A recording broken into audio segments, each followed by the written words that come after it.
సరే, అలాగే బ్రాసెస్లో ఎన్ని రకాలు ఉన్నాయి, లేటెస్ట్గా వచ్చిన మార్పులు ఏంటి వాటి? బ్రేసెస్ పాత రోజుల్లో మెటల్ బ్రేసెస్ అని చేసేవాళ్ళం. దాని తర్వాత ceramic braces, white colour braces అనేవి వచ్చాయి. దాని తర్వాత నెక్స్ట్ అడ్వాన్స్డ్ టెక్నాలజీ పరంగా సెల్ఫ్ లైగేటింగ్ బ్రేసెస్, అంటే మన కారు ఆటో గేర్ కార్ లాగా, మీ స్కూటీ లాగా గేర్లు లేకుండా ఉండేది అనుకోండి. అదేవిధంగా దానికి అటాచ్మెంట్స్ తక్కువ, లెస్ ఫోర్సు, అన్ని వయసుల వాళ్ళకి చేయొచ్చు సెల్ఫ్ లైగేటింగ్ బ్రేసెస్ అనేది. సింపుల్ ప్రక్రియ. డాక్టర్ దగ్గరికి వెళ్ళే విజిట్స్ కూడా నెంబర్ ఆఫ్ విజిట్స్ తక్కువ ఉంటాయి, టైం కూడా తక్కువ ఉంటుంది.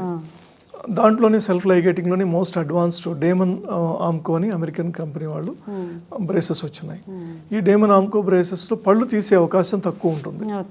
అది ఓవరాల్గా ఆర్చ్ని ఎక్స్పాండ్ చేస్తుంది, వాళ్ళ ఐడియల్ ఫేస్ విడ్త్. నార్మల్గా ఒకరు చూసినప్పుడు ఫేస్లో బ్రేసెస్తో పాటు ముఖం కూడా కరెక్ట్ అవుతుంది. ఎలా కరెక్ట్ అంటే సాధారణంగా ఇది ఫ్రంట్ ఫేస్ హైట్ అంటాం, ఈ లెంగ్త్ అప్రాక్సిమేట్గా 122 to 130 ఉంటుంది. సో ఈ బ్యాక్ ఫేస్ హైట్ తీసుకుంటే 72 to 80 అప్రాక్సిమేట్గా ఉంటుంది. కొద్ది మందిలో లేడీస్లో తక్కువ ఉంటుంది, జెంట్స్లో కొంత ఎక్కువ ఉంటుంది. ఈ ఇంటర్ చీక్ డిస్టెన్స్ వచ్చి ఒక యావరేజ్ ఒక 86 to 90 ఉంటుంది.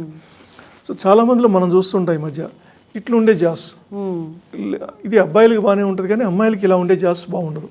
అంటే ఇప్పుడు ఫిల్మ్ స్టార్స్ చూస్తుంటాం. ఎందుకని అంటారు అట్లా? అంటే ఇది సాఫ్ట్ డైట్ తీసుకోవడం వల్ల ఈ గ్రో ఇవి లోడ్ లేక ఇలా పెరుగుతాయి.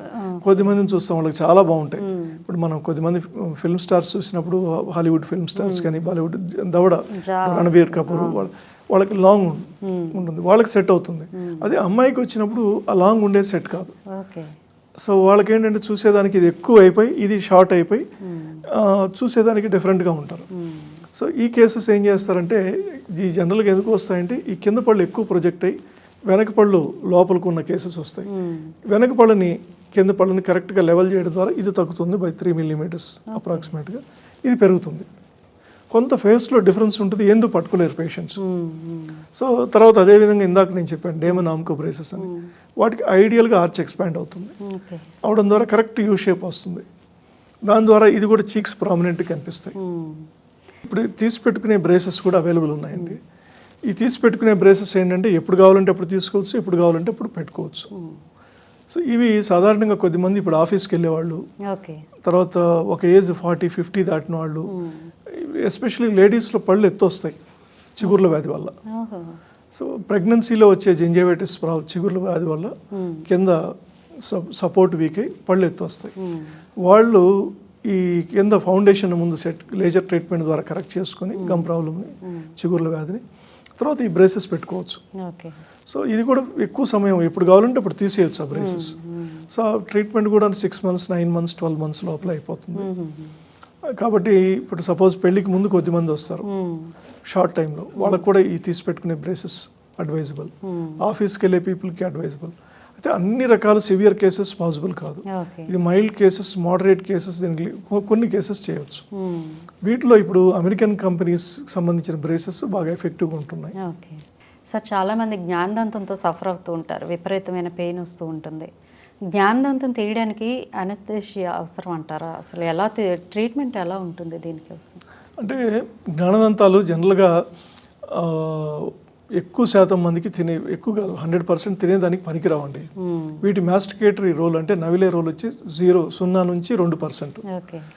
కొన్ని వేల సంవత్సరాల ముందు మనిషి పొట్టిగా 4 అడుగులు 3 అడుగులు ఉండేవాళ్ళు, వెడల్పుగా ఉండేవాళ్ళు, ఫ్రేమ్ కూడా పెద్దగా ఉండేది, పచ్చి మాంసం పచ్చి కూరగాయలు తినేవాళ్ళు.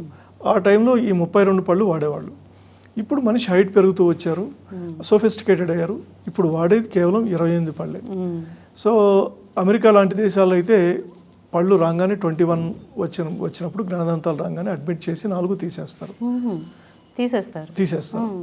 ఎందుకు అంటే దీనివల్ల చిగుర్లు వాపు రావడం, ముందు పళ్ళు పాడు కావడం, క్రాస్గా వచ్చినప్పుడు ఎక్కువ శాతం కేసెస్ క్రాస్గా వస్తాయి.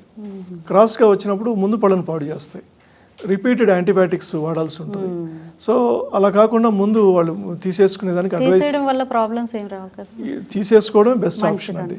అయితే తీసేసుకునే ప్రాసెస్ టఫ్ ప్రాసెస్ ఉంటుంది, కష్టమైన ప్రాసెస్ ఉంటుంది. అంటే మామూలు పన్ను తీసినంత కాదు, ఓకే. ఎక్కువ శాతం ఆపరేషన్లు చేసి క్రాస్గా వచ్చిన కేసెస్ ఆపరేషన్ చేసి తీయాల్సి ఉంటుంది. కొన్ని సందర్భాల్లో బాగా ఎక్కువ ఉండి పేషెంట్ సెన్సిటివ్ ఉంటే జనరల్ అనస్థీషియాలో కూడా చేస్తారు, మొత్తం ఒళ్ళంతా మత్తిచ్చి హాస్పిటల్ అడ్మిట్ చేసి కూడా చేస్తారు. సో ఈ ప్రాసెస్ సపోజ్ మీకు భయం ఉంది అనుకుంటే అడ్మిట్ అయ్యి ఒకేసారి చేసుకోవచ్చు, అంటే పారామీటర్స్ అన్నీ నార్మల్ ఉన్న కేసెస్. సో ఇవి తీసుకోవడం తప్పనిసరి, తీసేసుకుంటే మంచిదండి జ్ఞానదంతాలు. చాలా మంచి విషయాలు చెప్పారు డాక్టర్ గారు. థ్యాంక్ యూ అండి. థ్యాంక్స్ అండి.